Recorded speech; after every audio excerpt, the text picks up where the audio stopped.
बच्चों, आज हम कक्षा 6 की पूरक पुस्तक बाल राम कथा का चौथा अध्याय, जिसमें हम लोग कुछ भाग पढ़ चुके थे और अंतिम कुछ अनुच्छेद बाकी थे, उसके बारे में पढ़ेंगे। तो हम लोग शुरू करते हैं बाल राम कथा का चौथा अध्याय, अंतिम अंश।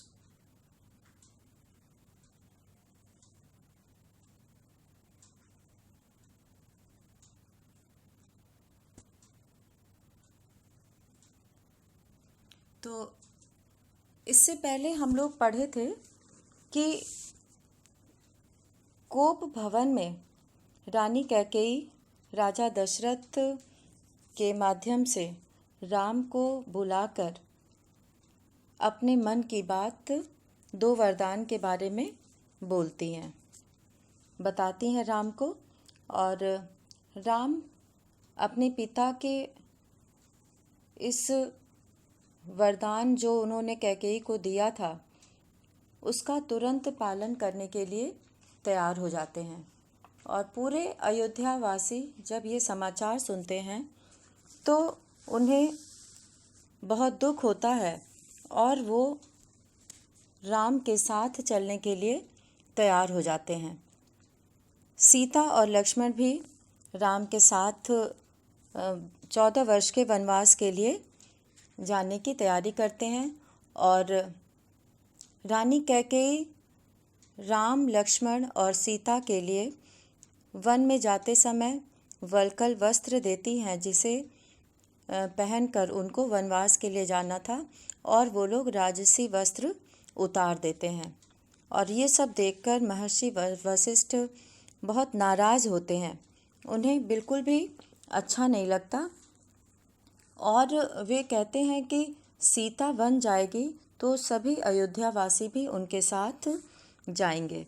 तो इस तरह से राम के साथ चलने के लिए सभी अयोध्या वासी तैयार हो जाते हैं। और जब राम का रथ चलने लगता है तो वो जो है सारे उनके साथ उनके पीछे पीछे चलने लगते हैं। और राम कहते हैं महामंत्री से कि रथ को तेज चलाएं ताकि ये अयोध्या वासी चलते चलते थक जाएं और रुक जाएं। तो इस तरह से सभी अयोध्या वासी उनके पीछे तब तक चलते रहते हैं जब तक कि वे आँखों से ओझल नहीं हो जाते, और फिर वो वहीं पर रुक जाते हैं। और अगले दिन पूरी रात वो वहीं पर बिताते हैं। और जब रथ दिखना बंद हो जाता है तो सभी दौड़ते दौड़ते इतने थक गए रहते हैं कि वे वहीं पर तमसा नदी के किनारे रुककर वहीं पर शाम बिताते हैं। और अगली सुबह वे दक्षिण दिशा की ओर चले जाते हैं। हरे भरे खेतों के बीच गोमती नदी के किनारे राम, सीता और लक्ष्मण भी सई नदी के तट पर पहुंचते हैं।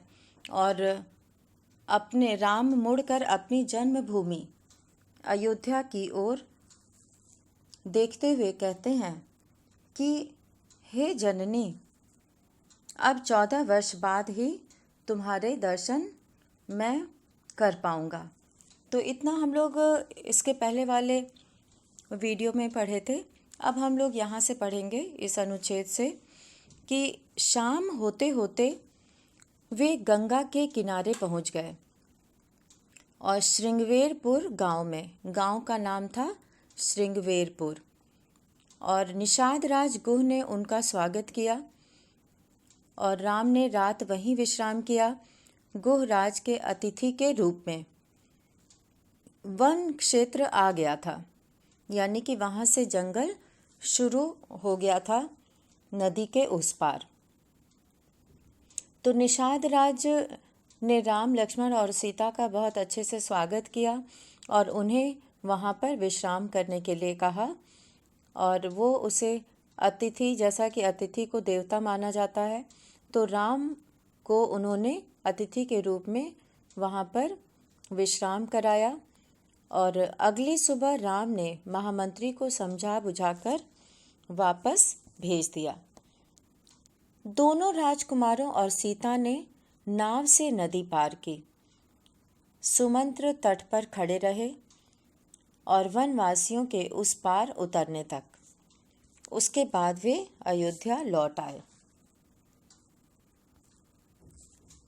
सुमंत्र का खाली रथ अयोध्या पहुंचा तो लोगों ने उसे घेर लिया। घेरना मतलब चारों तरफ से उसे देखने के लिए खड़े हो गए और वे राम के बारे में जानना चाहते थे और वो चाहते थे कि राम कहाँ पहुँचे, कहाँ गए, कैसे उन्होंने रात बिताई, ये बहुत सारी बातें वो सभी जानना चाहते थे। और सुमंत्र बिना कुछ बोले सीधे राजभवन गए। राजा दशरथ कौशल्या भवन में थे, बेचैन सुमंत्र की प्रतीक्षा में। और राजा दशरथ भी मन से दुखी तो थे ही और राम के जाने से उनका दुख बहुत ज़्यादा बढ़ गया था और वो जानते थे कि सुमंत्र उनको गए हैं छोड़ने के लिए, तो वो इसीलिए उनका इंतज़ार कर रहे थे कि वो आएंगे तो राम, लक्ष्मण और सीता का समाचार उन्हें बताएंगे। तो इसलिए वो बहुत बेचैन होकर सुमंत्र की प्रतीक्षा कर रहे थे और उन्होंने कहा, महामंत्री, राम कहाँ है? सीता कैसी हैं? लक्ष्मण का क्या समाचार है? वे कहाँ रहते हैं? क्या खाते हैं?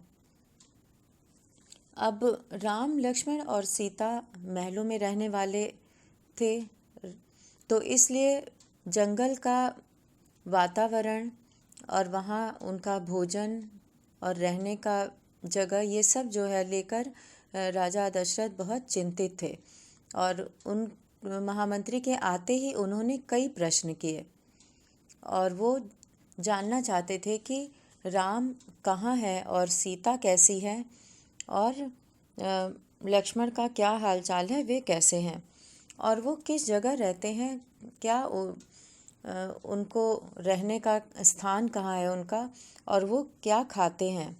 तो इस तरह से राजा दशरथ कई प्रश्न महामंत्री के सामने रखते हैं। सुमंत्र की आंखों में आंसू थे। उन्होंने एक एक कर महाराज के सभी प्रश्नों का उत्तर दिया। सुमंत्र को पता था कि दशरथ को इन उत्तरों से संतोष नहीं होगा। महाराज की बेचैनी बनी रही, बढ़ती गई। वन गमन के छठे दिन दशरथ ने प्राण त्याग दिए। राजा दशरथ राम के वियोग में इतने कमज़ोर हो गए थे, इतने चिंतित रहने लगे थे कि उन्हीं के वियोग में राजा दशरथ ने अपने प्राण त्याग दिए। राम का वियोग उनसे सहा नहीं गया और सुमंत्र भी अपनी आंखों में आंसू लेकर महाराज के सभी प्रश्नों का उत्तर देते हैं और सुमंत्र ये भी जानते हैं कि राजा दशरथ को इन सब से संतोष नहीं मिलेगा जब तक कि वो राम को अपनी आँखों से न देख लें। और इस तरह से धीरे धीरे उनका स्वास्थ्य खराब रहने लगा और वो राम की याद में उनको न देखकर और चिंतित रहने लगे और इसका परिणाम यह हुआ कि उन्होंने अपने प्राण त्याग दिए। दूसरे दिन महर्षि, अगला अनुच्छेद है, दूसरे दिन महर्षि वशिष्ठ ने मंत्री परिषद से चर्चा की। राजा के कई मंत्री होते हैं और वो सभी मंत्रियों से मिलकर महर्षि वशिष्ठ ने इस बारे में चर्चा की, बातचीत की। सबकी राय थी कि राजगद्दी खाली नहीं रहनी चाहिए। तय हुआ कि भरत को तत्काल अयोध्या बुलाया जाए। तो सबने ये सोचा, उन्होंने मंत्रिपरिषद के सभी सदस्यों ने ये सोचा कि राजगद्दी को बहुत दिन तक खाली छोड़ना ठीक नहीं है, क्योंकि किसी भी राज्य का राजा होना ज़रूरी होता है। तो इसलिए अयोध्या के राजा की राजगद्दी पर कोई भी नहीं बैठा था, तो भरत को तुरंत बुलाने के लिए भेजा गया। घुड़सवार दूत रवाना किए गए, यानी कि दूत का अर्थ यहाँ पर है जो संदेश लेकर जाते हैं, तो उन्हें दूत कहा जाता है। तो इस तरह से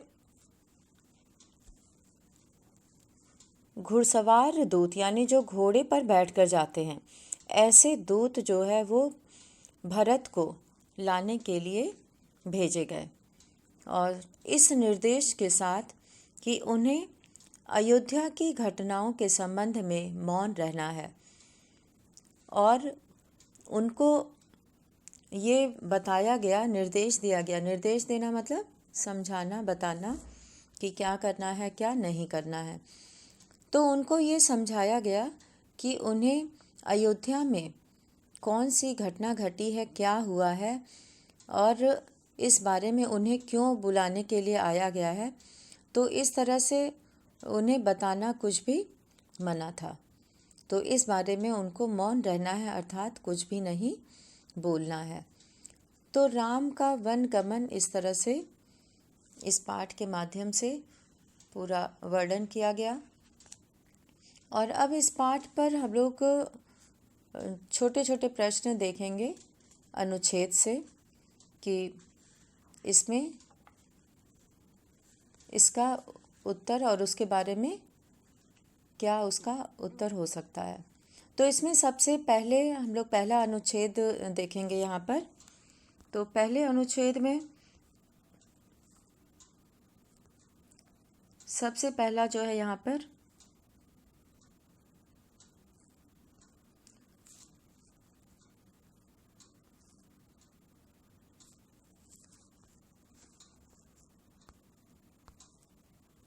हाँ, यहाँ पर हम लोग सबसे पहले देखेंगे कि कोप भवन के घटनाक्रम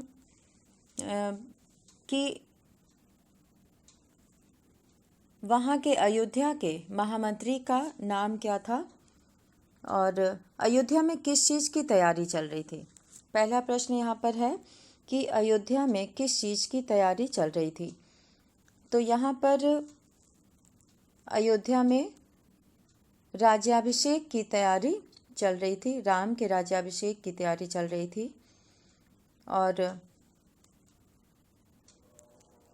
महामंत्री का नाम क्या था।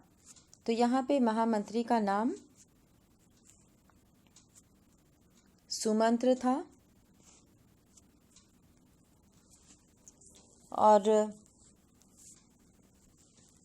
इसके बाद एक प्रश्न यहाँ पर है कि महर्षि ने सुमंत्र को कहाँ भेजा, क्योंकि राजा बहुत समय से नहीं दिख रहे थे। तो महर्षि ने सुमंत्र को राजभवन भेजा। राजभवन भेजते हैं महाराज दशरथ के बारे में पता करने के लिए कि वो आखिर में कहाँ है। अब यहाँ पर हम लोग अगला अनुच्छेद देखेंगे कि सुमंत्र का मन भांपते हुए कैकेयी ने क्या कहा। तो सुमंत्र का मन भांपते हुए कैकेयी ने कहा कि चिंता की कोई बात नहीं है मंत्रीवर, महाराज राज्याभिषेक के उत्साह में रात भर जागे हैं और वे बाहर निकलने से पूर्व राम से बात करना चाहते हैं। तो रानी कैकेयी ने सुमंत्र से ये बातें कहीं। और इसके बाद एक प्रश्न यहाँ पे बन रहा है कि सुमंत्र के पूछने पर कैकेयी ने क्या कहा। सुमंत्र के पूछने पर कैकेयी ने कहा कि मैं नहीं जानती, अपने मन की बात वे राम को ही बताएंगे। आप उन्हें बुला लाइए। तो इस तरह से यहाँ पर कैकेयी ने सुमंत्र को ये बात कही। अब अगला अनुच्छेद है कि सुमंत्र को देखकर कोलाहल क्यों बढ़ गया। यहाँ पर एक शब्द आया है कोलाहल। कोलाहल का अर्थ होता है शोर। तो सुमंत्र को देखकर कोलाहल क्यों बढ़ गया। तो सुमंत्र को देखकर लोगों ने सोचा कि वे राज्याभिषेक के लिए राम को आमंत्रित करने आए हैं, और वो सोचते हैं कि राजा दशरथ को कुछ कहना होगा, इसलिए वो राम को बुलाए हैं क्योंकि उनका राज्याभिषेक है। अब आगे प्रश्न है कि जब राम पहुंचते हैं अपने पिता के पास, तो वहाँ पर उस कक्ष में थोड़ी देर चुप्पी रहती है, शांत वातावरण रहता है। तो राम ने अपने पिता से क्या पूछा। जब वो वहाँ कक्ष में जाते हैं अपने पिता के पास, तो वहाँ पर राम ने अपने पिता से क्या पूछा। तो राम ने अपने पिता से पूछा कि क्या मुझसे कोई अपराध हुआ है, कोई कुछ बोलता क्यों नहीं, आप ही बताइए माते। तो राम इस तरह से उनसे पूछते हैं। जब कोई कुछ नहीं बोलता तो वो वहाँ पहुंचकर पूछते हैं कि मुझसे कोई गलती हुई है, मुझसे कोई अपराध हुआ है, क्यों नहीं कोई कुछ बोलता है। तो राम इस तरह से वहाँ पे पूछते हैं। अब आगे है कि कैकेयी जो है वो राम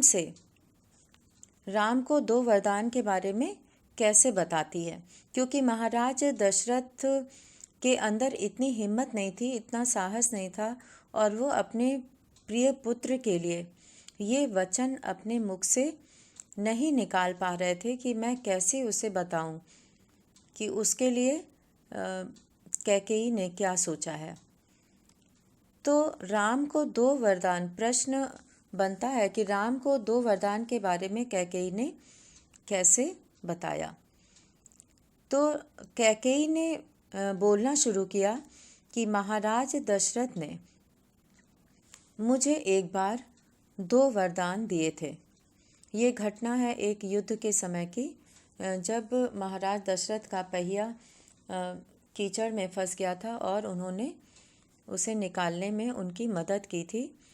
तो राजा दशरथ ने 2 वरदान मांगने के लिए कहा था, और रानी कैकेयी ने कहा था कि जब अवसर आएगा तो मैं वो 2 वरदान मांग लूँगी। तो वही बात यहाँ पे वो कहती हैं राम से कि महाराज दशरथ ने मुझे एक बार 2 वरदान दिए थे, और मैंने कल रात वही दोनों वर मांगे हैं जिससे वे पीछे हट रहे हैं। यह शास्त्र सम्मत नहीं है, रघुकुल की नीति के विरुद्ध है। तो इस तरह से कैकेयी ने राम को 2 वरदान के बारे में बताया। अब आगे प्रश्न बन रहा है ये इधर अगले अनुच्छेद से कि 2 वरदान के बारे में सुनकर राम ने क्या कहा। जब राम को पता चला कि ऐसी बात है तो उन्होंने क्या कहा। तो जब राम को ये पता चला कि कैकेयी ने 2 वरदान में पहले भरत का राज्याभिषेक और दूसरे वरदान में राम के लिए 14 वर्ष का वनवास चाहती हैं, तो राम बहुत संयत रहे और अपने मन को बहुत वश में किया। उन्हें किसी प्रकार का क्रोध नहीं आया और न ही वो इसका विरोध किए। तो राम ने दृढ़ता से कहा, पूरे विश्वास के साथ, पूरी दृढ़ता के साथ कहा कि पिता का वचन अवश्य पूरा होगा। भरत को राजगद्दी दी जाए, मैं आजीवन चला जाऊंगा। और राम ने ये बातें बहुत सहज ढंग से की। उनके अंदर कोई क्रोध की भावना नहीं थी, न ही उनके स्वर बहुत ऊंचे थे। क्रोध में जैसा कि अधिकतर लोग चिल्लाकर बोलते हैं, तो उन्होंने ऐसा कोई भी विरोध नहीं किया और न ही किसी को बुरा कहा या भला कहा कि किसी ने उनके बारे में ऐसा सोचा है। तो रानी कैकेयी से भी वो नहीं नाराज़ थे और अपने पिता से भी नहीं। और उन्होंने पूरे संयत स्वर में कहा कि मैं पिता का वचन अवश्य पूरा करूँगा, क्योंकि ये रघुकुल की नीति है और भरत को राजगद्दी दी जाए, मैं आज ही वन चला जाऊँगा। तो इस तरह से राम ने उनका उत्तर दिया। अब आगे अनुच्छेद है ये कि कैकेयी की ओर देखते हुए राजा दशरथ के मुख से कौन सा एक शब्द निकला। तो जब राम बहुत शांत और सहज भाव से और कैकेयी के बारे में उनके चेहरे पर प्रसन्नता छा जाती है जब राम ऐसा बोलते हैं, क्योंकि कैकेयी की तो मनोकामना, उनके मन की इच्छा पूरी हो जाती है और राजा ये सब देखकर बहुत अंदर ही अंदर दुखी होते हैं। तो कैकेयी को देखकर राजा दशरथ के मुंह से बस एक ही शब्द निकलता है, धिक्कार। यानी कि ऐसी स्त्री को धिक्कार है जो किसी के लिए ऐसा उसके मन में विचार आता है। तो अब यहाँ पर रानी कौशल्या को इसके बारे में कौन सूचना देता है, कैसे रानी कौशल्या को पता चलता है। तो रानी कौशल्या को जब राम कैकेयी के भवन से, कैकेयी के महल से निकलते हैं, तो वो सीधे अपनी माँ के पास जाते हैं और कैकेयी भवन का पूरी बात अपनी माता को बताते हैं। तो इस तरह से कौशल्या को इसके बारे में पता चलता है और वो बहुत दुखी हो जाती हैं। अब यहाँ पर एक अनुच्छेद ये है, कौशल्या का मन था कि, तो यहाँ पे कौशल्या क्या चाहती थी, ये प्रश्न है। कौशल्या क्या चाहती थी जब उनको पता चलता है तो उनके मन में क्या इच्छा होती है। तो कौशल्या का मन चाहता था कि राम को रोक लिया जाए, वन न जाने दिया जाए, राजगद्दी भले राम को न मिले पर वह अयोध्या में रहे। उन्होंने कहा कि पुत्र, वो राम को कहती हैं कि पुत्र, यह राजाज्ञा अनुचित है। यानी कि तुम्हारे लिए जो आदेश दिया गया है, जो राजा की तरफ से आज्ञा दी गई है, वो अनुचित है, उसे मानने की आवश्यकता नहीं है, क्योंकि ये तो राजा ने कहा है कि ऐसा आदेश दिया है, तो उसे तुम्हें मानने की आवश्यकता नहीं है। राम ने उन्हें नम्रता से, और इसके बाद जब कौशल्या राम को इस तरह से बोलती हैं कि तुम इस राजाज्ञा का विरोध कर सकते हो, तो जब कैकेयी राम को समझाती हैं तो राम उसको, अब अगला प्रश्न इसी में है कि राम अपनी माता कौशल्या को क्या कहते हैं, क्या कहकर समझाते हैं। तो राम बहुत नम्रता के साथ अपनी माता कौशल्या से कहते हैं कि यह राजाज्ञा नहीं, पिता की आज्ञा है और उनकी आज्ञा का उल्लंघन मेरी शक्ति से परे है, आप मुझे आशीर्वाद दें। तो राम जो है अपने पिता की आज्ञा को शिरोधार्य करते हैं, मानते हैं और अपनी माता से भी कहते हैं कि वो उनको आशीर्वाद दें ताकि वो वनवास जाने का कार्य शुरू करें। अब इसके बाद यहाँ पर हम लोग आगे का पैराग्राफ देखेंगे, अनुच्छेद। इसमें लक्ष्मण भी जो है वो राम की बात से सहमत नहीं होते हैं और लक्ष्मण राम से क्या कहते हैं। जब उनको पता चलता है वन जाने की बात, तो लक्ष्मण राम से क्या कहते हैं, ये प्रश्न यहाँ पर बनता है। तो लक्ष्मण राम से कहते हैं कि आप बाहुबल से अयोध्या का राज सिंहासन छीन लें, देखता हूँ कौन विरोध करता है। तो लक्ष्मण अपनी शक्ति के द्वारा राज सिंहासन छीनने की बात कहते हैं और कहते हैं कि इसका विरोध करके राज सिंहासन छीन लेना चाहिए और राम को ही राजा बनना चाहिए। अब अगला अनुच्छेद है कि लक्ष्मण की बात सुनकर राम क्या कहते हैं। तो यहाँ लक्ष्मण की बात सुनकर राम कहते हैं कि अधर्म का सिंहासन मुझे नहीं चाहिए, मैं वन जाऊंगा, मेरे लिए तो जैसा राज सिंहासन वैसा ही वन। तो इस तरह से राम जो है वो राज सिंहासन का बिल्कुल भी उनके अंदर मोह नहीं था, कोई लालच नहीं था उनके अंदर कि वो राजा बने और उन्हें सिंहासन पे बैठाया जाए। तो इस तरह का कोई भी लोभ या लालच राम के अंदर नहीं था।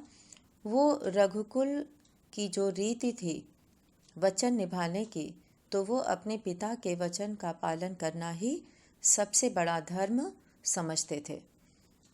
और इसीलिए वो कहते हैं कि अधर्म का सिंहासन मैं नहीं ले सकता और मैं तो वन ही जाऊंगा। अब अगला अनुच्छेद है यहाँ पे कि कौशल्या ने राम को विदा करते हुए क्या कहा। कौशल्या राम की माता थी और इतना बड़ा दुख उनके सामने था कि एक माँ के लिए अपने पुत्र को विदा करना, भेजना, वो भी जंगल में रहने के लिए, तो ये बहुत ही उनके लिए कष्टदायी था। तो कौशल्या ने राम को विदा करते हुए क्या कहा। तो कौशल्या ने राम को विदा करते हुए कहा कि जाओ पुत्र, 10 दिशाएं तुम्हारे लिए मंगलकारी हों, मैं तुम्हारे लौटने तक जीवित रहूँगी। तो इस तरह से कौशल्या जो है राम को आशीर्वाद देती हैं कि उनका यश चारों दिशाओं में फैले उनके अच्छे कार्यों से, और वो तब तक जीवित रहना चाहती हैं जब तक कि राम लौट ना आए। अब यहाँ पे अगला प्रश्न है कि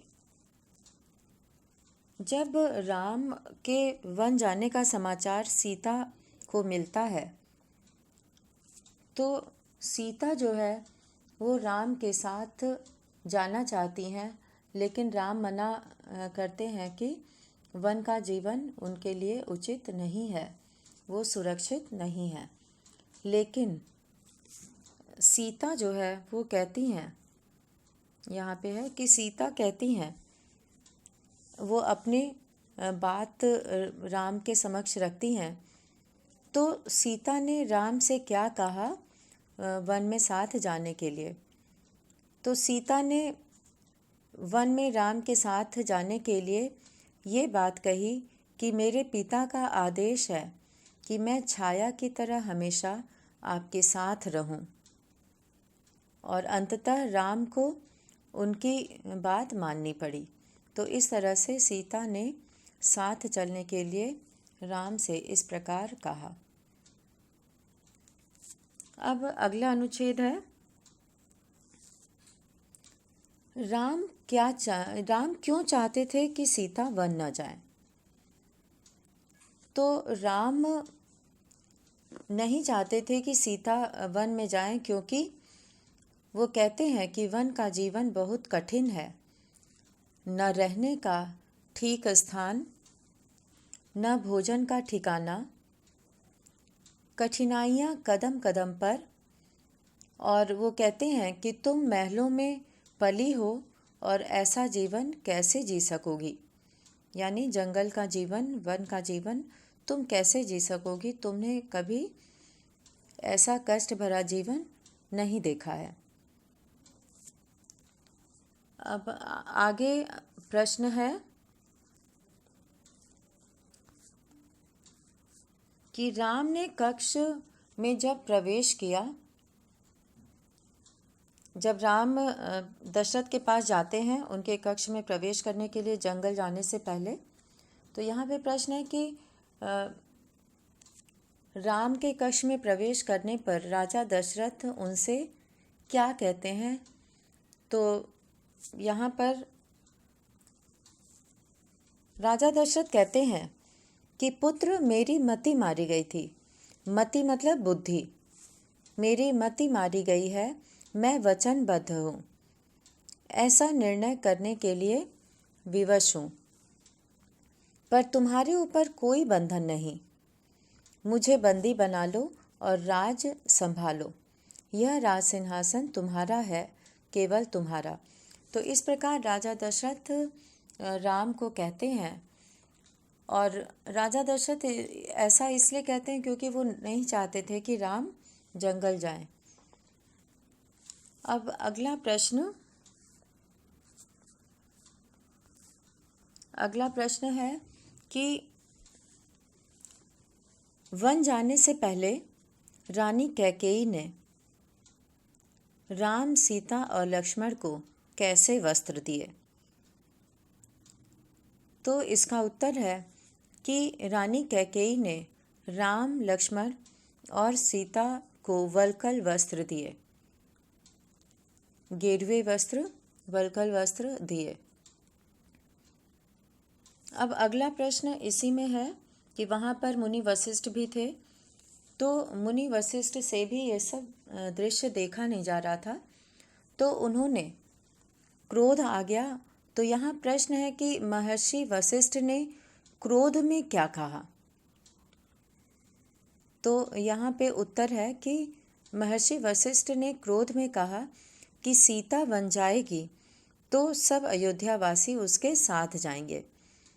भरत सुनी अयोध्या पर राज करेंगे, यहाँ कोई नहीं होगा, पशु पक्षी भी नहीं। तो इस तरह से मुनि वशिष्ठ कहते हैं। अब राम जब जाने लगते हैं तो रथ पर सवार होने के बाद राम महामंत्री से क्या कहते हैं। तो राम महामंत्री से कहते हैं कि रथ तेज चलाएं। राम महामंत्री से कहते हैं कि रथ तेज चलाएं ताकि लोग हार जाएं और थक कर पीछे छूट जाएं और घर लौट जाएं। तो राम नहीं चाहते थे कि लोग उनके पीछे जाएं, इसलिए वो कहते हैं कि राम महामंत्री को रथ तेज चलाने के लिए। आँखों से ओझल होने पर, राम का रथ जब आँखों से ओझल हो जाता है और सभी अयोध्यावासी उनके पीछे रहते हैं, तो उस समय वो अयोध्यावासी क्या करते हैं राम के रथ को ओझल हो जाने पर। तो राम का रथ जब ओझल हो जाता है तो वो कहते हैं कि वहीं पर वो धरती पर गिर पड़ते हैं और रात वहीं पर तमसा नदी के तट पर बिताते हैं और अगली सुबह वे दक्षिण दिशा की ओर चले जाते हैं। अब यहाँ पे प्रश्न है कि राम ने गंगा के किनारे जब राम पहुँच जाते हैं तो वो किसके यहाँ अपनी रात बिताते हैं।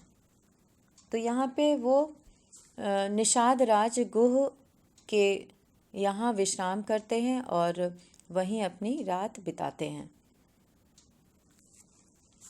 अब आगे प्रश्न है कि राम महामंत्री को क्या कहकर वापस भेजते हैं। तो राम महामंत्री जो थे उनको समझा बुझाकर वापस भेजते हैं, क्योंकि वो भी वहाँ से लौटना नहीं चाहते हैं, वो भी राम के साथ रहना चाहते हैं, इसलिए राम उन्हें समझा बुझाकर वापस भेजते हैं। अब यहाँ पर अंतिम अनुच्छेद जो 2 अंतिम अनुच्छेद है, तो जब सुमंत्र खाली रथ लेकर वापस लौटते हैं तो सुमंत्र की प्रतीक्षा में बैठे राजा दशरथ उनसे क्या पूछते हैं। राजा दशरथ सुमंत्र से क्या पूछते हैं? तो राजा दशरथ सुमंत्र से पूछते हैं कि महामंत्री राम कहाँ हैं, सीता कैसी हैं और लक्ष्मण का क्या समाचार है, वे कहाँ रहते हैं और क्या खाते हैं। तो ये सारे प्रश्न उन्होंने पूछा।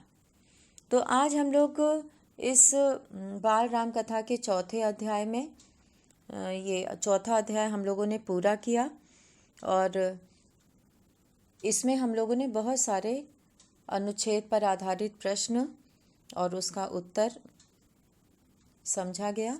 तो इसी के साथ ही बाल राम कथा का चौथा अध्याय समाप्त होता है। धन्यवाद।